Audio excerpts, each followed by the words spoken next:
আসসালামু আলাইকুম। আজকে লক্ষ্য নিয়ে কথা বলছি আমরা। মহান কেন হতে হবে? এখনকার জেনারেশনের ছেলে মেয়েদের চিন্তা ভাবনা থাকে যে জাস্ট সমানে ইনকাম করব, খরচ করব, মরে যাব।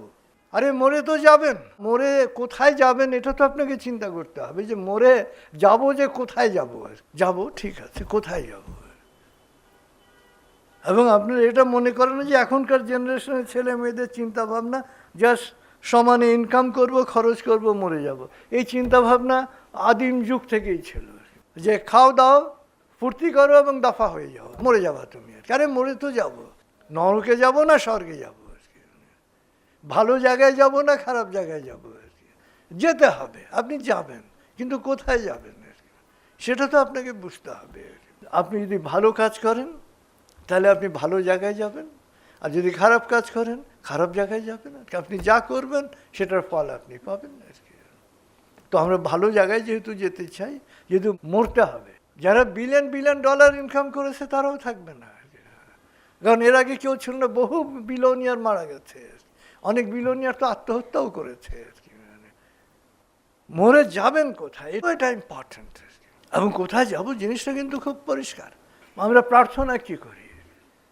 রব্বানা আতিনা ফিদ দুনিয়া হাসানাতাও ওয়া ফিল আখিরাতি হাসানাতাও ওয়া কিনা আযাবান নার। যে আমাকে দুনিয়ার কল্যাণ দান করো, আখিরাতের কল্যাণ দান করো। অতএব কোথায় যাচ্ছেন এটা ইম্পর্টেন্ট, কোন জায়গাটায় যাবেন এটা ইম্পর্টেন্ট। এবং কেন মহান কাজ করতে হবে? মহান কাজ করতে, ভালো কাজ করতে হবে এই জন্যে যাতে আপনি ভালো থাকতে পারেন, সেই জন্যে ভালো কাজ করতে হবে। কারণ ভালো কাজ করলে আপনি ভালো থাকবেন, মন্দ কাজ করলে আপনি মন্দ থাকবেন। এই জন্যে বলি যে ভালো কাজ করার জন্য, এবং নিজেরাও চেষ্টা করি যতটা ভালো কাজ করা যায়, মন্দ থেকে যত দূরে থাকা যায়। এবং কোয়ান্টাম মেথড কি? এটা তো ভালো থাকার বিজ্ঞান, যে কিভাবে নিজেকে ভালো রাখা যায়, কিভাবে অন্যকে ভালো রাখা যায়, এই বিজ্ঞান হচ্ছে কোয়ান্টাম মেথড। 30 বছর ধরে তো এটাই করছি আপনার কল্যাণের জন্য, আপনার মঙ্গলের জন্য। যে আপনাকে চিন্তা করতে হবে যে হ্যাঁ মারা তো যাব, তারপরে কি, হোয়াট নেক্সট? কারণ এই পৃথিবীতে জন্মগ্রহণ করার আগে আপনি এই পৃথিবী সম্পর্কে কিছু জানতেন না। আর কি, জন্মগ্রহণ করার পরে এই পৃথিবীটাকে বুঝতে পারছেন। মৃত্যুর পরে অস্তিত্বের আরেকটা স্তরে যখন যাবেন, সেখানে যাওয়ার পরে না টের পাবেন যে কত ধানে কত চাল হয়। আর কি আগ পর্যন্ত তো টের পাবেন না। আর কি, এবং এটা কোনো নতুন ধারণা না, আধুনিক কোনো ধারণা না যে কি ইনকাম করব, খরচ করব, মরে যাব। আর কি এটা প্রাগৈতিহাসিক ধারণা। আর কি, এবং এই প্রাগৈতিহাসিক ভ্রান্ত ধারণা দূর করার জন্যই যুগে যুগে কি করেছেন? আল্লাহ তাআলা নবী রাসূলদের পাঠিয়েছেন। এবং তারা সত্যবাদী ছিলেন। এই যে যারা বলে ইনকাম করব, খরচ করব, মরে যাব, তারা কি ভালো লোক? তারা কি সত্যবাদী? একজনের জীবনে দেখেন সত্যাচার আছে, প্রতারণা ছাড়া আর কিছু আছে? অধিকাংশের জীবন হচ্ছে প্রতারণায় পরিপূর্ণ। আর নবী রাসূলরা কি কাউকে প্রতারিত করেছেন? কখনো। বরং তারা যে কোনো নির্যাতনের মুখোমুখি দাঁড়িয়েও তারা সত্য বলেছে, সেই সত্যে তারা সবসময় অটল ছিলেন।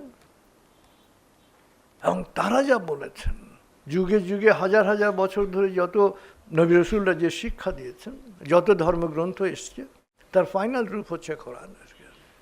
এই কোরআনের মধ্যে যত ডুবে যাবেন, তত জীবনের সত্যটাকে উপলব্ধি করবেন, তত বুঝতে পারবেন যে কেন ভালো কাজ করতে হবে। ভালো কাজ করতে হবে আপনার পৃথিবীতে ভালো থাকা, এবং এই পৃথিবীর পরের যে যাত্রা, সেই যাত্রায় ভালো থাকার জন্যে। এবং যতটা ভালো কাজ করবেন ততটা কি হবে? আপনি আপগ্রেডেড হবেন। এই যে 7টা দোজখ, 8টা বেহেশত। এই 8টা বেহেশত মানে হচ্ছেন 8টা লেভেল। এখন কোন লেভেলে আপনি যেতে চান সেটা তো আপনার কাজ অনুসারে হবে। খারাপের মধ্যেও আবার লেভেল আছে, লেভেল অনুসারে সেখানে আপনাকে প্লেসমেন্ট করা হবে। আর কি যে এই লেভেলের পাপি আর কি, মানে অতএব তাকে ওই লেভেলে পাঠাবো আর কি, তাকে সেই ব্যবস্থা করা হবে। আর ভালো কাজ করলে আচ্ছা এই লেভেলের ভালো কাজ করেছে। 8টা শুধু আলাদা আলাদা ঠিকানা না, আর কি মানে সেম ফ্যাসিলিটিস না, ফ্যাসিলিটিসের মধ্যেও পার্থক্য আছে দুই ক্ষেত্রেই। তাহলে আপনার ভালো কাজ না মন্দ কাজ কি করবেন সেটার উপর নির্ভর করে সব কিছু।